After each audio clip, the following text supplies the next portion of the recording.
Assalamualaikum, hai teman-teman, aku Nuha. Kembali lagi di 5 to 7 minutes. Ini langkah kamu buat lo waktu berat.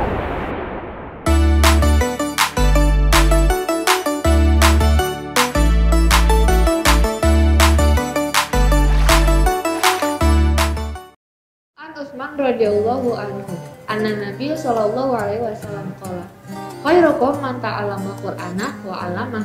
Yang artinya, orang yang paling baik di antara kalian adalah orang yang menghafal dan mempelajari Al-Quran.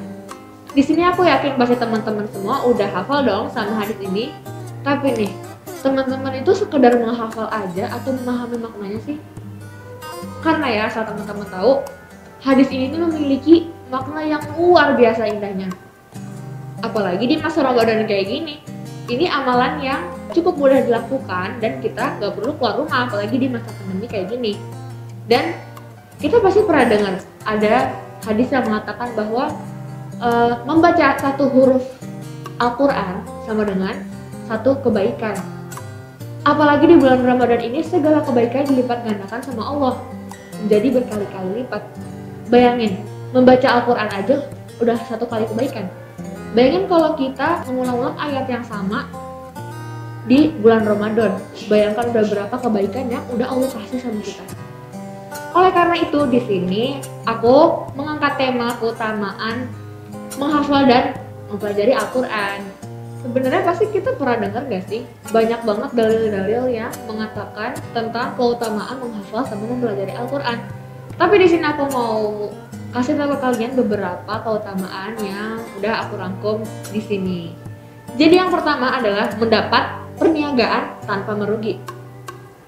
Allah sudah menjanjikan di dalam Quran surat Fatir ayat 29, yang artinya ya, sesungguhnya orang-orang yang selalu membaca kitab Allah dan mendirikan sholat dan menafkahkan sebahagian dari rezeki yang kami anugerahkan kepada mereka dengan diam-diam atau terang-terangannya, mereka itu mengharapkan perniagaan yang tidak akan merugi. Yang kedua, penghafal Al-Quran akan mendapat syafaat pada hari kiamat.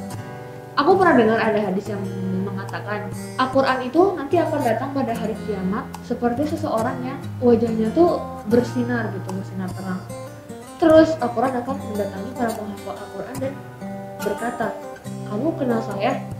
Terus dijawab, kamu siapa? Lalu dijawab lagi sama Al-Quran, saya yang membuatmu bergadang tiap malam dan membuatmu kehausan tiap siang. Lalu Al-Quran memakaikan mahkota kehormatan pada penghafal Al-Quran itu dan memakaikan jubah kehormatan juga kepada kedua orang tuanya. Sebenarnya aku yakin sih ini tuh adalah sebuah motivasi terbesar bagi seluruh penghafal Al-Quran.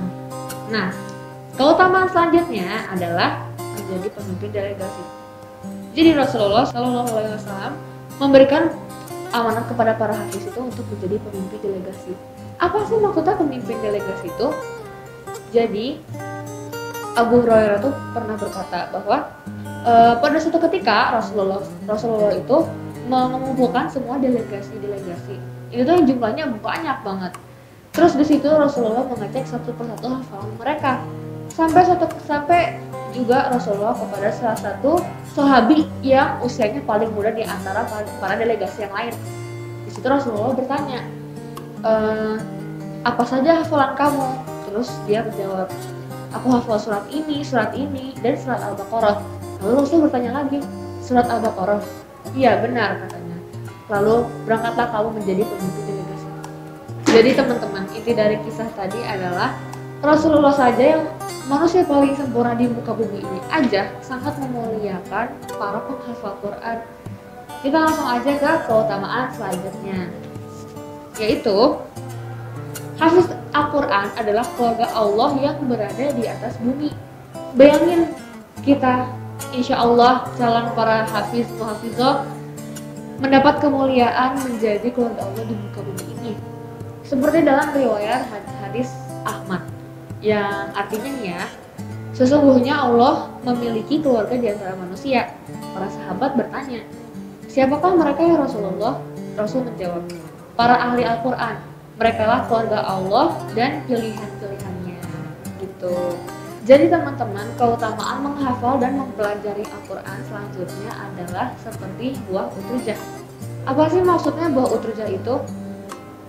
Jadi maksud buah utruja di sini adalah perumpamaan untuk seseorang yang membaca Al-Quran. Seperti buah utruja tadi, yaitu wanginya harum dan rasanya manis. Lalu ada lagi nih perumpamaan buat orang yang tidak membaca Al-Quran, yaitu seperti kurma rasanya. Jadi kurma itu kan rasanya manis tapi nggak ada baunya. Terus ada lagi nih teman-teman perumpamaan buat orang fajir yang membaca Al-Quran. Itu seperti buah raihana, yaitu yang baunya harum tapi rasanya pahit. Terus ada lagi perumpamaan buat orang fajir yang nggak baca Al-Quran, itu seperti buah hanzalah namanya. Udah rasanya pahit, baunya juga nggak sedap gitu. Di sini teman-teman tinggal milih deh, mau kayak buah utruja, mau kayak buah kurma, hanzalah, atau raihanah tadi. Tapi ya, di sini aku ngajak kita semua, ayo kita berlomba-lomba dalam kebaikan. Karena walaupun ini udah akhir Ramadan, tapi kita masih ada waktu buat ngejar ketertinggalan yang kemarin. Ayo kita manfaatkan waktu sebaik mungkin dengan beramal baik, apalagi dengan tadi membaca Quran. Aku kira cukup sekian sharing dari aku. Terima kasih banget buat teman-teman yang udah bertahan sampai detik terakhir video ini. Terus kalau misalnya mau ada pertanyaan atau mau ada sanggahan atau sharing lagi, silahkan komen di bawah. Makasih buat semuanya yang udah nonton. Stay safe and healthy. Makasih. Wassalamualaikum warahmatullahi wabarakatuh.